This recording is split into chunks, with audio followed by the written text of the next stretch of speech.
sacrifício da nação de Israel, conhecido como Tempo dos Juízes. Tempo dos Juízes. Obrigado, Adriano. O Tempo dos Juízes foi um tempo assim de muita luta para Israel. Israel abandonava o Senhor, os inimigos humilhavam Israel, o nome do Senhor era blasfemado nas nações, e o verso que dizia isso era assim, ó, não havia naquele tempo rei para colocar em ordem a nação. Não é que não tinha o rei já existia, que era o Senhor Deus, mas ninguém estava nem aí para Deus. Um tempo de egoísmo, um tempo de individualismo, um tempo de idolatria, um tempo em que abandonaram o Senhor Deus, um tempo triste. É nesse tempo que Deus levanta juízes, por isso que o tempo é chamado, esse período é chamado de juízes. Inclusive tem um livro na Bíblia que é o livro de Juízes, é por causa desse tempo. Deus levantava um líder para organizar aquela bagunça toda.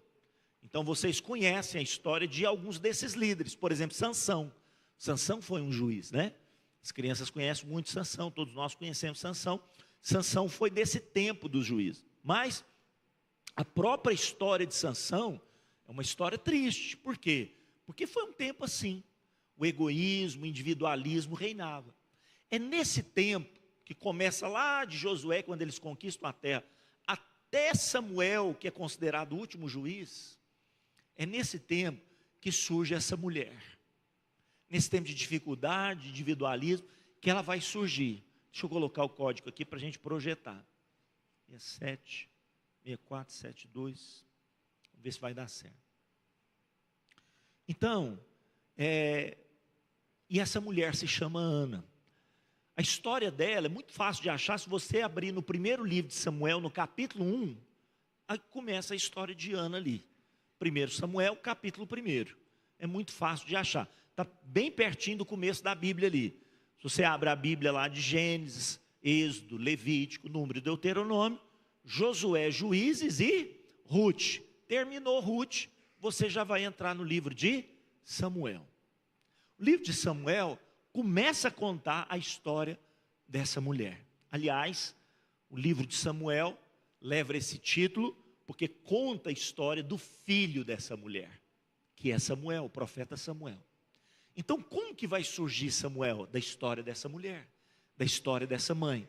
E eu coloquei como tema aqui, né, dessa palavra, Ana, uma mãe extraordinária. E é isso que eu acho que ela é realmente, uma mãe extraordinária. O texto é longo, mas eu vou, assim, resumi-lo para vocês.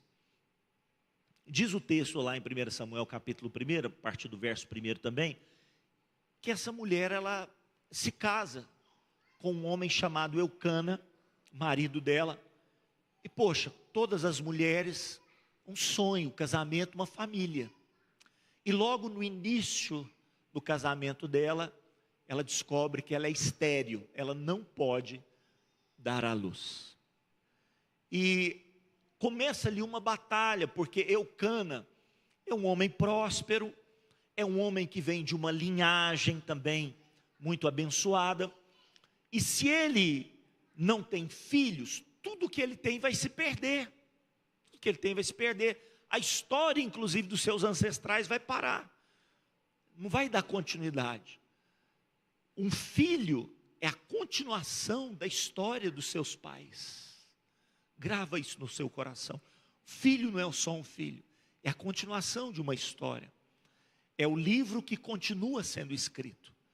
Eucana então, vendo que Ana não podia dar a ele um filho, ele adquire uma concubina, uma mulher que seria aquela que daria uma descendência para ele. E essa mulher se chama Penina. Então ela veio fazer parte da família. E ela começou a gerar, ela era muito frutífera. Ela começou a dar muitos filhos para Eucana. E Eucana era apaixonado por Ana, não era por Penina, mas a Penina, percebendo isso, começou a humilhar Ana cada vez mais, porque via que ela não podia ter filhos e zombava dela porque ela conseguia ter muitos filhos.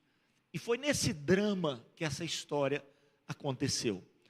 E a pergunta, duas perguntas que nós queremos lançar aqui nessa palavra, que é o tema de todo o conteúdo dessa palavra, são essas perguntas aqui, ó. Primeiro, o que impedia Ana de ser mãe? E segundo, o que levou Ana a se tornar mãe? Essa mulher tinha uma história muito triste, mas Deus mudou essa história. O que aconteceu?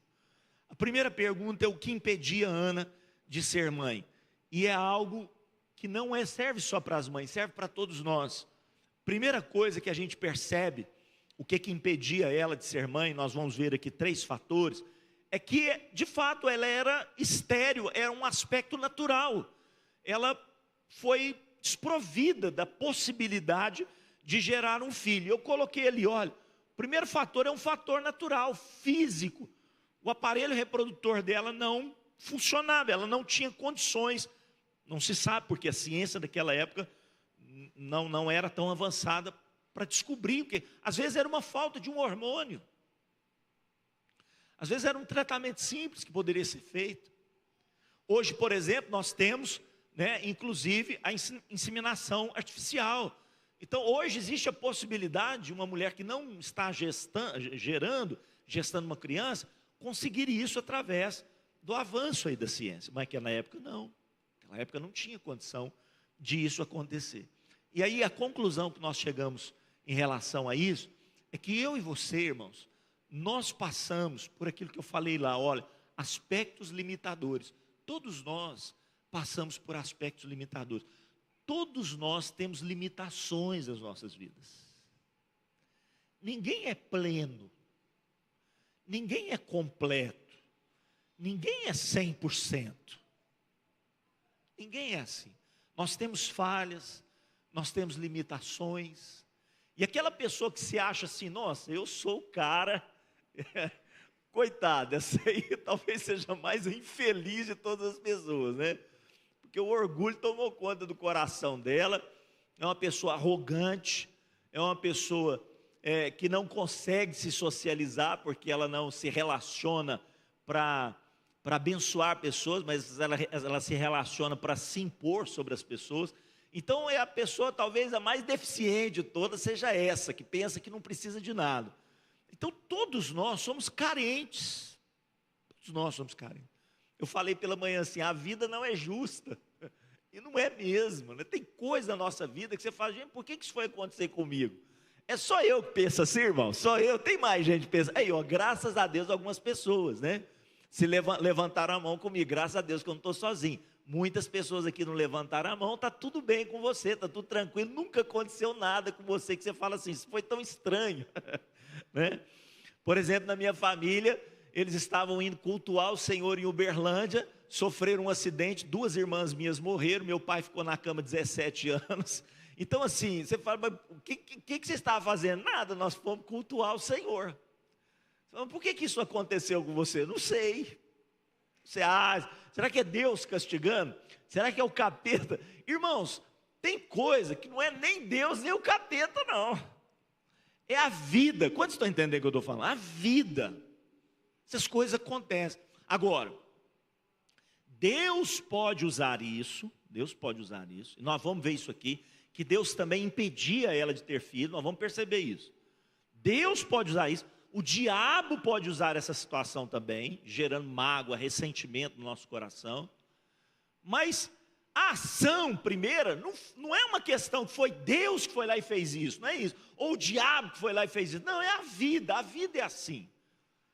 Nós nascemos num mundo de limitações, de problemas, de enfrentações. E nós precisamos segurar nas mãos de Deus e enfrentar os problemas da vida. Quantos concordam comigo, irmão? Nós precisamos romper, sabe, com essa geração do mimimi, né, de ficar chorando nos cantos. Nós precisamos romper com isso. A vida não é fácil mesmo, não. A vida é difícil mesmo, é dura mesmo. Mas nós precisamos enfrentar. Tudo que o diabo quer é que nós paralisemos, que nós paremos e recuemos, aliás. Eu não quero nem que nós paremos, é que recuemos. Mas o Senhor Jesus vai nos fazer avançar. Você crê nisso? Nós somos daqueles que avançam.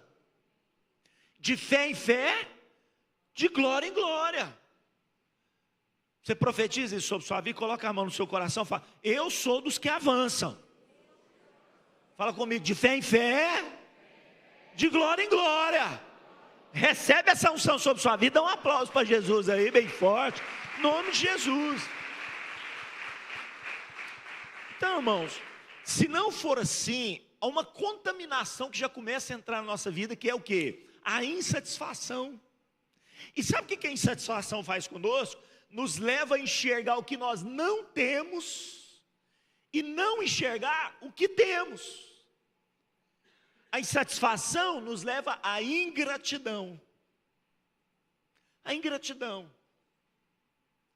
Então, essa mulher, ela não tinha filhos, tá certo? Poxa, mas ela tinha um marido que amava ela.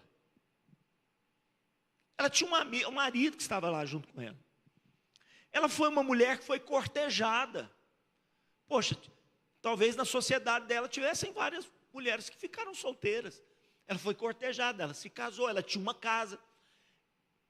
Aparentemente, pelos relatos da Bíblia, Eucana era um homem muito próspero. Mas ela estava insatisfeita. Há uma insatisfação que é Deus que gera no nosso coração para nos levar a avançar. Mas há uma insatisfação que é fruto, irmãos, da ingratidão. Isso não é de Deus. Isso não é de Deus. Sabe o povo no deserto? Nada estava bom. É lógico que eles passavam por dificuldades mesmo. E era lícito eles chegarem para Deus e dizer: Senhor, nós estamos com sede. Como é que nós vamos beber água? Era lícito. Mas não era com essa atitude que eles se chegavam a Deus. Era com atitude de reclamação. Era assim, procurando uma situação para falar mal. Procurando alguma coisa, um pezinho para criticar. E tem gente que tem esse espírito, irmãos. E sabe, quem sabe eu tenho esse espírito e preciso que Deus cure a minha vida. Porque nós não podemos ser assim.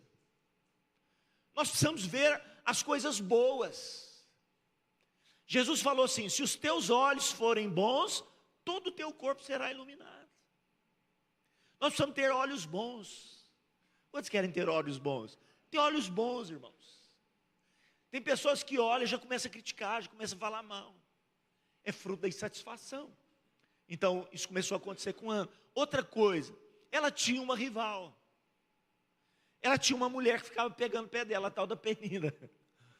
E pegava no pé dela, não era barato não, viu, irmão? Se você ler o texto, a Penina pegava pesado. Esperava o Eucana ir para o trabalho e humilhava aquela mulher. Eu não sei, talvez você já passou por humilhação. Eu passei por humilhações. No trabalho, na escola, no dia a dia, eu já passei por humilhações. Por situações que você fala assim: nossa, abre um buraco aqui que eu quero me jogar. Então, Ana passava por essas situações dia após dia. Ela tinha uma rival. Ela tinha uma mulher que estava ali para implicar com ela. Eu não sei, talvez você tenha uma vizinha assim.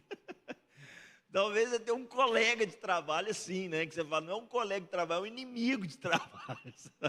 Uma pessoa fica pegando meu pé, pelo amor de Deus, Deus mata esse homem. Você não fala, mas às vezes pensa.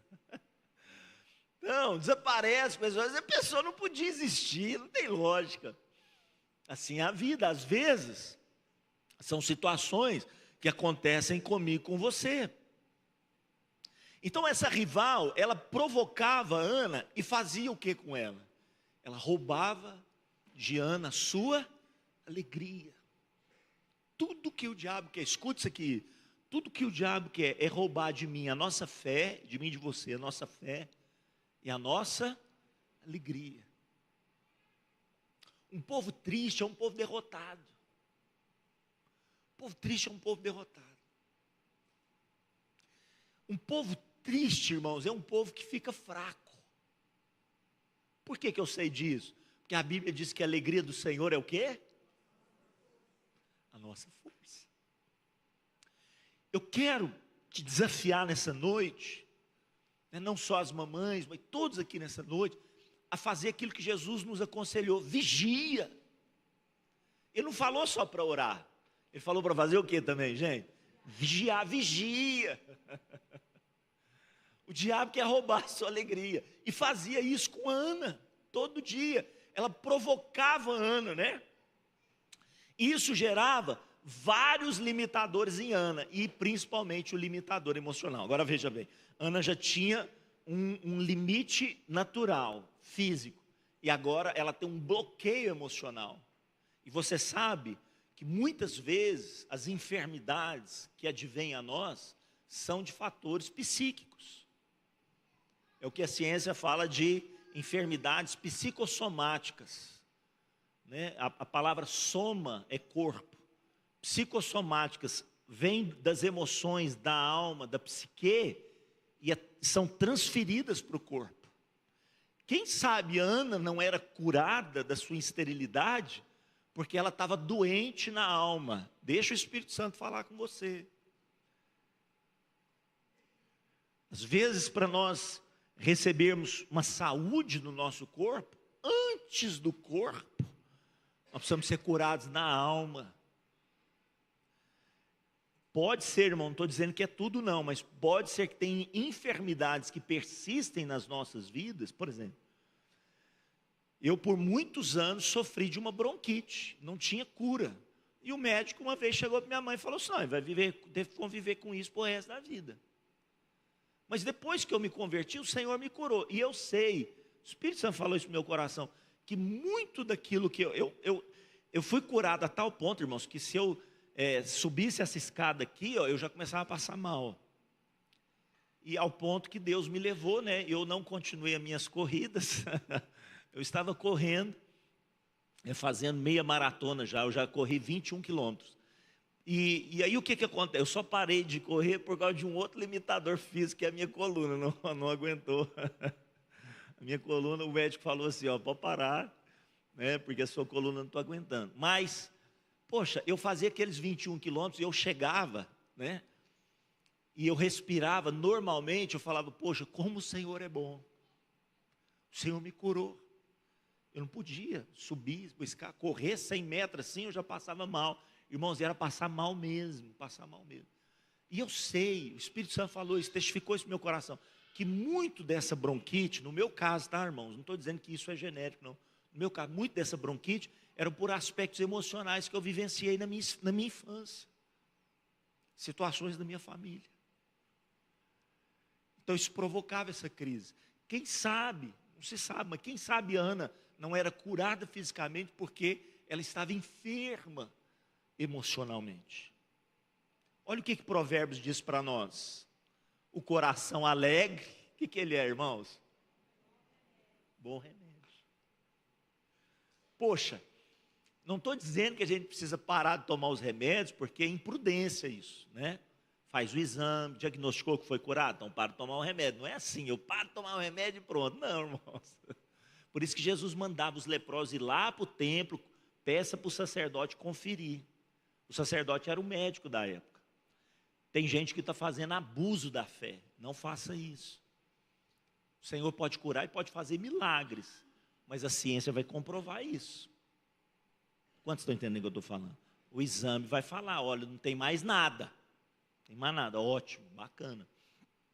Melhor, porém, do que os remédios, não desprezando os remédios, mas melhor do que os remédios, é um coração alegre. O coração alegre.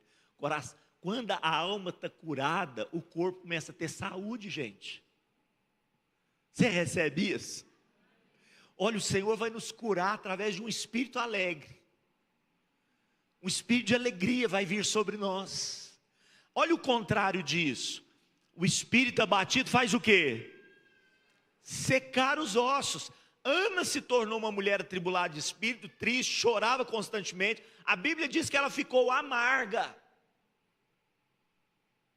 Você sabe o que significa a palavra Ana? Quem sabe a tradução da palavra Ana? Quem lembra? Quem sabe? Quem é Ana aí deve saber, né, a tradução do seu nome. O que significa Ana? Quem sabe? Ah? Graça, graciosa. A palavra Ana se chama graciosa, né? E se você tem uma terminação em Ana, né, o seu nome também tem graciosa. E ó, toda Ana é graciosa. Agora veja bem, ela levava o nome de graciosa, mas ela vivia uma vida de quê? De amargura. De amargura, porque ela deixou o veneno entrar no seu coração. E um terceiro fator, Deus resistiu. Eu disse no começo, nem tudo é Deus, nem tudo é o diabo. Mas no caso de Ana, houve uma resistência de Deus. Por quê? Porque certamente se ela fosse uma mãe amarga, o fruto dela também não seria bom. Quantos estão entendendo o que eu estou falando? Deus precisa nos curar. Às vezes um filho não está legal. Não olha para o filho não, olha para você e fala assim, Deus, onde que eu preciso ser curado? Cura a minha vida primeiro. Por isso que nos últimos dias Deus converterá o coração de quem? Não é dos filhos aos pais. É dos pais aos... Aí sim, na sequência, o que vai acontecer? O coração dos filhos aos pais. Oh, perdão. Então, nem tudo, irmãos, é fator espiritual, mas no caso de Ana foi. Porque olha o texto que aqui diz, o verso 5 e o verso 6. Ana, porém, dava porção, a Ana, porém, Eucana, dava porção dupla, abençoava ela com uma porção dupla, sempre presenteava ela com mais, porque ele a amava, ainda mesmo que o Senhor a houvesse deixado estéril, a sua rival a provocava excessivamente para irritar, porquanto o Senhor lhe havia cerrado a madre. Agora olha essa observação, não era a vontade de Deus que ela fosse estéril, com certeza que não, isso não é a vontade de Deus. Mas há uma permissão de Deus. Às vezes você fala assim, pastor, eu estou passando uma luta, conversa com Deus. Mas o que está acontecendo? Talvez algumas rotas na minha vida e na sua vida precisam ser corrigidas. Precisam ser corrigidas. Eu falei com um menino hoje de manhã que ele tem um sonho grande de ser um atleta e tal. Eu falei assim, sonha grande, mas guarda o seu coração. E não deixa Deus resistir os seus sonhos, porque Deus pode ser aquele que resiste os nossos sonhos para nos levar ao melhor. Você sabe que nem sempre a prosperidade desse mundo é o melhor para as nossas vidas. Aí eu comecei a falar para ele, olha, quantos atletas chegaram no auge e caíram, perderam a sua família, perderam o seu nome, mancharam-se, porque o Senhor não estava à frente deles. Então falei para ele, nunca deixe de colocar o Senhor à sua frente. Eucana, ele não podia fazer nada por Ana, mas mesmo assim, o que Ana fazia? Colocava nele as suas expectativas. Aliás, eu coloquei ele e disse, olha só, Ana por anos colocou a sua expectativa no lugar errado. Ela colocou a expectativa em si mesma, ela foi frustrada porque ela era estéril. No marido, o marido não podia fazer nada, gente. Aí você fala assim, mas se o marido fosse estéril, pastor Carlinhos, mas não era, porque ele teve filho com a Penina. Olha lá, no marido, mas o marido não podia fazer nada. Ele colocou na rival, ou seja, essa mulher que está me atrapalhando, mas não solucionou nada. Até mesmo, ela deve ter colocado a expectativa dela em Deus. Ela deve ter orado. Senhor, me dá um filho, Senhor, me dá um filho, Senhor, eu quero um filho. Aí eu pergunto para você, por que Deus não atendeu? Porque a motivação estava errada. Você entende o que eu estou falando, irmãos? Ou não? A motivação estava, ela queria um filho, talvez para quê? Para competir com a Penina, para provocar a Penina.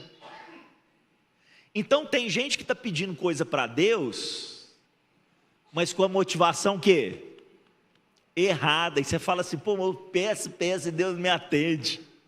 Pergunta para o Espírito Santo. Pode ser que ele tenha que mudar algumas rotas. Aí, terminando aqui a palavra, só do louvor se quiser chegar aqui para nós, nos ajudarmos, o que então levou ela a ter o filho. Então vamos lá, primeiro fator, ela tirou os olhos tire os olhos das circunstâncias. O que nós cantamos aqui nessa noite? Nós não caminhamos pelo que vemos, mas sim pelo que nós cremos. Então o que nos leva a ser derrotados, irmãos? As circunstâncias. Colocar os olhos nas circunstâncias. Por que Pedro afundou? Por que Pedro afundou? Tirou os olhos e a Bíblia diz assim, começou a observar o quê? As ondas e o vento. Circunstâncias. Por que a gente fica deprimido? Porque a gente está focando nas circunstâncias. Por que o povo reclamava no deserto? Porque os olhos deles estavam nas... Pode participar comigo. Se você errar, você não vai tirar zero, não. Porque os olhos deles estavam nas circunstâncias. Por que eles reclamaram do Mar Vermelho? Porque eles falaram, pronto, agora a gente vai morrer aí, ó. Mar Vermelho, nós vamos afogar. Se a gente retroceder, o exército de Faraó vai matar a gente. Pronto, acabou. Irmãos, ao invés de olhar o Mar Vermelho ou o exército de Satanás, o que a gente tem que fazer? Levantar os olhos para onde? Para o alto. O que o salmista diz? Elevo os meus olhos para os montes, de onde me virá o socorro? O meu socorro vem do Senhor. A Bíblia diz que ela se levantou, irmãos. Ela tirou os olhos das circunstâncias, ela se levanta naquela atitude. Deus quer tirar você da inércia. Faça alguma coisa. A vida é difícil, mas faça alguma coisa. Não deixe a vida te afundar. Lute, batalhe. Disseram que o sapo estava lá pulando, caiu numa vasilha de leite. Aí o leite tal, e ele ia afogar ali, ele começou a bater. E o leite virou manteiga. Ele pulou para fora. Faça alguma coisa. Não deixe a vida te vencer. Vença na vida. Em nome do Senhor Jesus, amém? Você recebe esse desafio aqui, em nome do Senhor Jesus. Não deixe a vida te vencer. Vença na vida. Essa mulher se levantou, ela saiu da inércia. Ela parou de olhar para as circunstâncias, para as pessoas. E ela foi buscar quem, gente? Segunda coisa. Ela foi buscar quem? Deus, a fonte. Ela foi na fonte. Ela foi, eu quero ter uma conversa séria com o Senhor aqui. Hoje pela manhã o pastor Edivaldo compartilhou o testemunho dele. Disse que ele entrou no quarto, estava com câncer no rim. Falou, Senhor, eu preciso da sua ajuda aqui. Eu quero ter uma conversa contigo. O irmão disse que ele teve uma visão tremenda de Deus, dos anjos do Senhor.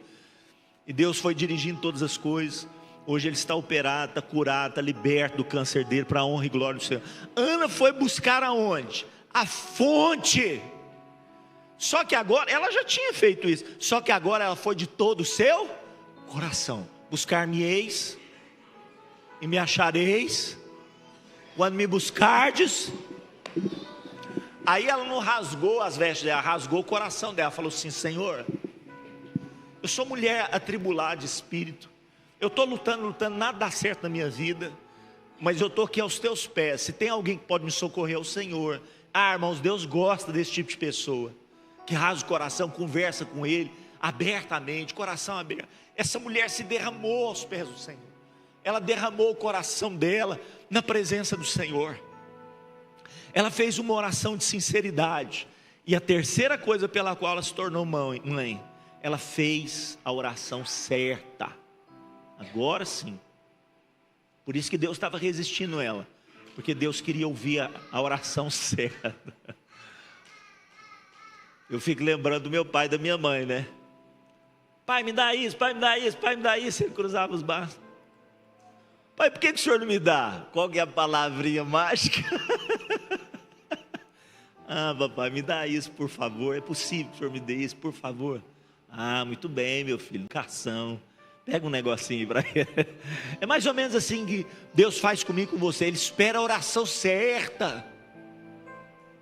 Aí Ana falou assim: Senhor, me ajuda a ter um filho.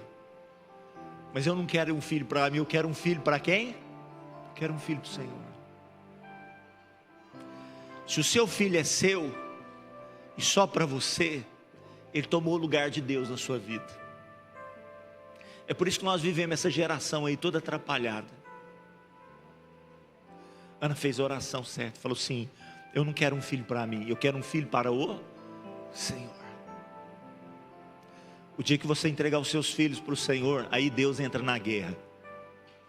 O dia que você entregar a sua causa para o Senhor, aí Ele entra na sua guerra.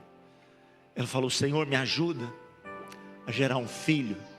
Não é para mim, me ajuda a dar um presente para o Senhor. Olha como é que é diferente. Aí o espírito da sanguessuga sai. Ela falou para Deus assim: me ajuda a te dar um presente. Mudou ou não mudou, irmãos? Mudou. Você quer um emprego? Para que você quer um emprego? Tem gente, irmãos, que perde o emprego, vem para a tenda do encontro, né? É as orações pela manhã aqui. Vem para cá, jejua, irmãos. Fala: Deus, me ajuda, eu preciso da porta de um emprego. Aí a porta de um emprego abre, aí ele para de orar, ele para de jejuar, ele para de buscar a Deus. Às vezes ele para até de vir na igreja, irmãos, porque ele está prosperando tanto, que ele vai dar um passeiozinho no shopping, por lá ele fica. Então, sabe, às vezes as lutas das nossas vidas nos aproximam de Deus. E Ana falou: Senhor, me dá um filho, mas não é para mim não, eu quero te dar um presente. Fica de pé nessa noite, vamos orar, em nome de Jesus.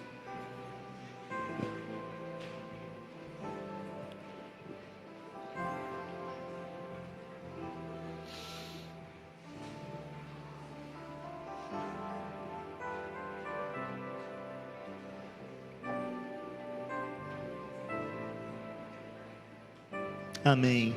Vamos fazer uma oração. Pai, nós queremos agradecer ao Senhor de todo o nosso coração. O Senhor é conosco nos vales e nas montanhas. Em todo tempo Tu estás conosco. As lutas da vida estão aí, mas se o Senhor é por nós, quem será contra nós? Eu ergo os meus olhos para os montes e me pergunto: de onde me virá o socorro? O meu socorro vem do Senhor. O que Ele fez? O céu e a terra. O Senhor é quem te guarda. O Senhor não dormitará enquanto te guarda. É certo que não dormita nem dorme o guarda de Israel. O Senhor guardará a tua alma. O Senhor será a sua sombra à sua direita. De dia não te molestará o sol, de noite não te molestará a lua. O Senhor te guardará de todo mal. Você recebe? Te guardará. Ele guardará a tua entrada, a tua saída. Quanto tempo, irmãos? Desde agora e para sempre. Colocamos aqui esse pedido de oração que nos foi dado aqui. O Hugo Henrique está com dengue. Vá ao encontro dele, meu Deus. Que o Senhor aumente as plaquetas dele, faz o organismo dele reagir. Nós repreendemos agora toda essa virulência, declaramos a mão poderosa do Senhor sobre ele, em nome do Senhor Jesus. Naquela noite que o Senhor foi traído, o Senhor tomou o pão, ergueu, deu graças, abençoado o pão, o Senhor entregou para os discípulos e disse: tomai, comei todos vós, este é o meu corpo, o corpo que é partido por amor a vós. Fazeis todas as vezes que vocês se reunirem. Naquela mesma noite ele tomou o cálice, ergueu, deu graça, disse: tomai e bebei todos vós, este é o meu sangue, o sangue da nova aliança que eu faço com vocês, para perdão dos vossos pecados. Faça isso todas as vezes que vocês se reunirem, em memória de mim. Senhor, hoje, noite de ceia, traz os nossos corações de volta para o Senhor, converte os nossos corações a Ti, em Cristo Jesus, o nosso Senhor. Amém e amém. Sai do seu lugar, vem aqui tomar a ceia. para que você possa, nessa noite, renovar a sua aliança com o Senhor, em nome de Jesus. Vamos. Sonda-me, Senhor, e me conhece, quebranta o meu coração, transforma-me conforme a tua palavra e enche-me até que em mim se ache só a ti. E então usa-me, Senhor,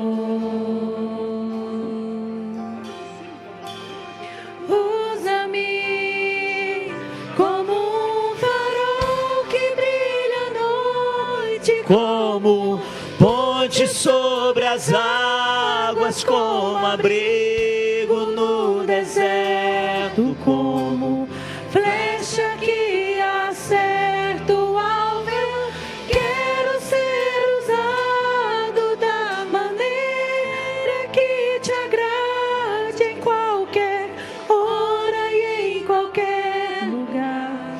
Eis aqui a minha vida, usa-me, Senhor. Fala para Jesus, fala para Ele. Usa-me. Mais uma vez, sonda-me, Senhor. Sonda-me, Senhor, e me conhece. Quebranta, quebranta. Quebranta o meu coração. Faz isso comigo, Deus. Transforma-me conforme a tua palavra e enche-me até que em mim se ache só a ti. E então, Senhor, E então usa-me mesmo, usa-me, usa-me, usa-me. Usa-me, Senhor. Meu Deus, me usa como um farol. Usa-me como um farol que brilha à noite, como Ponte sobre as águas, como abrigo no deserto, como flecha que acerta o alvo. Eu quero ser usado da maneira que te agrade, em qualquer hora, em qualquer. Fala para Jesus. Eis aqui a minha vida, usa-me, Senhor, usa-me. Você pode tomar a ceia com a sua família, com seu irmão, com a pessoa que está do seu lado. Compartilha com ela o pão, compartilha com ela o cálice. Fala, olha, deixa o Senhor nos curar, vamos ser curados. Recebe a alegria de Jesus sobre a sua vida. Que essa semana seja uma semana de bênção, de vitória, de conquista. O Senhor levante você diante de todas as circunstâncias e faça de você mais do que vencedor, em nome de Jesus, amém.